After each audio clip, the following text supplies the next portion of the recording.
You're very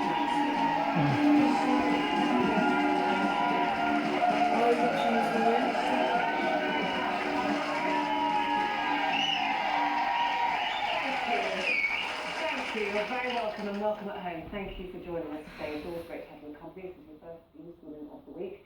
And sadly, obviously still dominating the news today, Friday night's deadly attacks in Paris left 129 people dead, hundreds wounded. 3 days on, it's still very difficult to really comprehend what happened there and the effects of the people of Paris. It's absolutely devastating. The thing is, it's very hard to talk about, really, because we've often talked about terrorists on this show, and we're very tempered with our language. Because as you know, when you're talking about Muslims, Islam, terrorists, you have to be very careful how you portray people. And I think there is a fear that we are considered racist if we say anything at all about the Muslim community and the link with terrorism. That's how I feel, that there's so many things that you would like to say, but you're a little worried. Do you feel the same? Does it make you nervous? Yeah, it makes me really nervous, and it also makes me really frustrated, because we should be allowed to have our own opinions on things and not be classed as racist.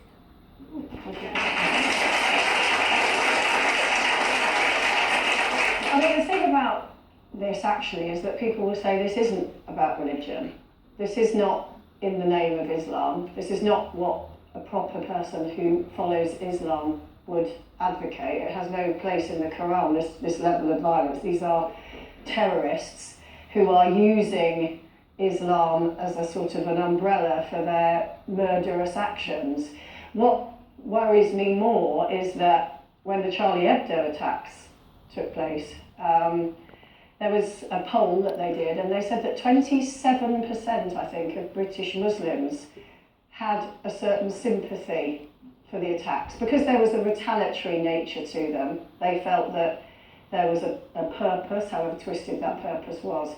What I would love to know now is what the Muslim population think about this, and are they going to come out with us en masse and say, you know, we are coming out to say this is nothing to do with Islam. This is nothing not to in do our name. with It's not in our name, and we are coming out to say that, because an awful lot of people do think that it is in the name of Muslims, and it isn't. So I want Muslims to come out and say this has got nothing to do with us, and we are uniting with everybody else. That's exactly how I felt. And then one Friday night, watching all this atrocity taking place, for the first time ever, I sat there, and you know, you go on social media and you hear what everyone's saying, and it was the first time I sat there, like you've just said, and thought, this is not about religion, this is not about all Muslims, this is murderers using religion as a veil. And I think, guys,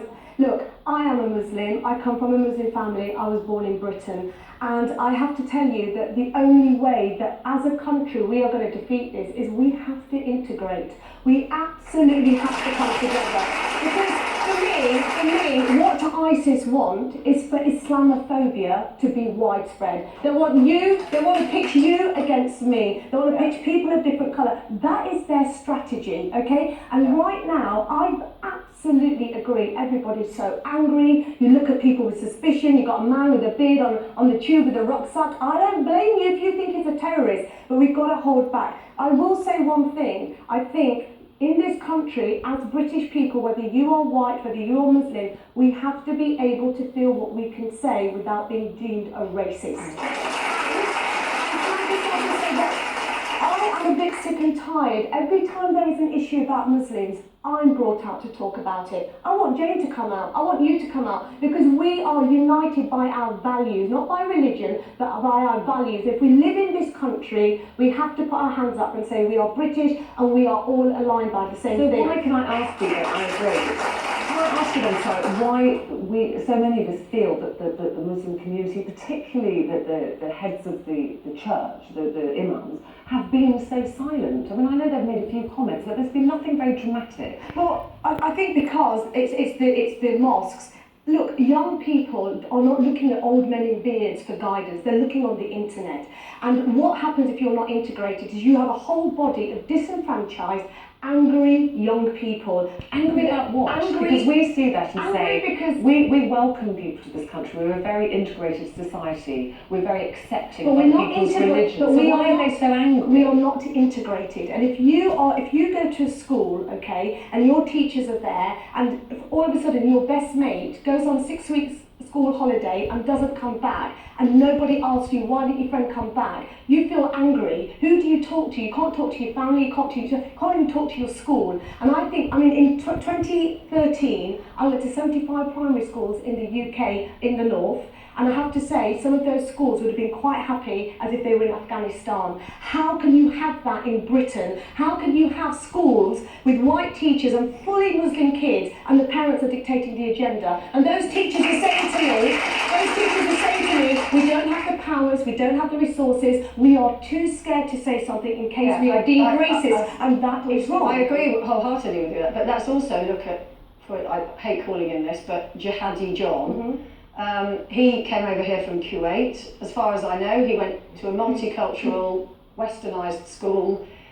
He got free education, he got our free healthcare. We were nothing but kind to him and his family. Where did that hatred for Britain and all that we represent come from? It comes from home. It comes from ordinary Muslim families who don't speak up, who actually hear what is being said and don't make a big deal about it. And that's why I say today, it is not good enough for the majority of peaceful Muslims living in this country not to come out and speak up and say, not in our name. Because these people are using Islam and Muslims, and it's branded all over the place. I'm a Muslim, it's not in my name. So what I do want they to see do? 1 million people marching in this country, led by Muslims, led by moderate Muslims, to say this is not in our name. Because I actually think the indigenous people of this country now deserve people, somebody looking like me, saying, we are with you. Also, just to let you know, when I say things, I get abused. I'm called a coconut, I'm called a sellout, I'm called a racist, I'm attacked And you married a non-Muslim. I'm attacked by white British liberals as well as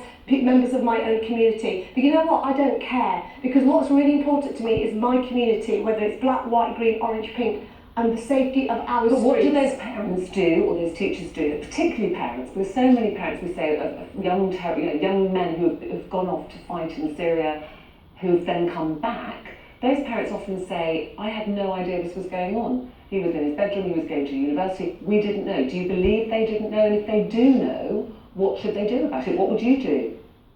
Look, I'm a parent, and my 7-year-old son crept out the back door and walked the streets of Oxford. You can't watch them all the time, but you do have a sense of who their friends are, what they're doing, and how they're acting. And I'm sorry, but I'm sorry, Muslim people have got to take responsibility. So you shot them to who? The police? Well, I've shot my own cousin who came to this country on a sponsorship form and disappeared within 15 days. It was all pre-planned, I had no idea about it. Am I not going to shop him in just because he's my cousin? No, I'm going to shop him in because he went against my British values of honesty, decency and respect.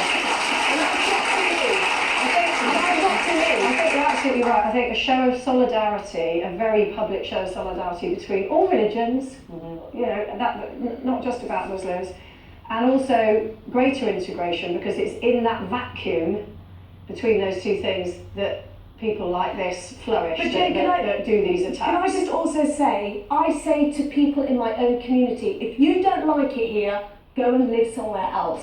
And if I say it. I want you to own it. I want people to stop cowering behind, oh, I'm too scared to be racist. Okay, if you want to have a conversation and you want to put people on the spot, you own it and you say it. You are not a racist. Okay. Well, that's Sarah's point of view. Very strong point of view. I'm sure you've got very strong thoughts about this too. Are you worried about a similar attack happening here? You're saying about people marching. Would you actually go out on a march now? Would you feel safe out on the streets? Do you think more should be done, and what can be done?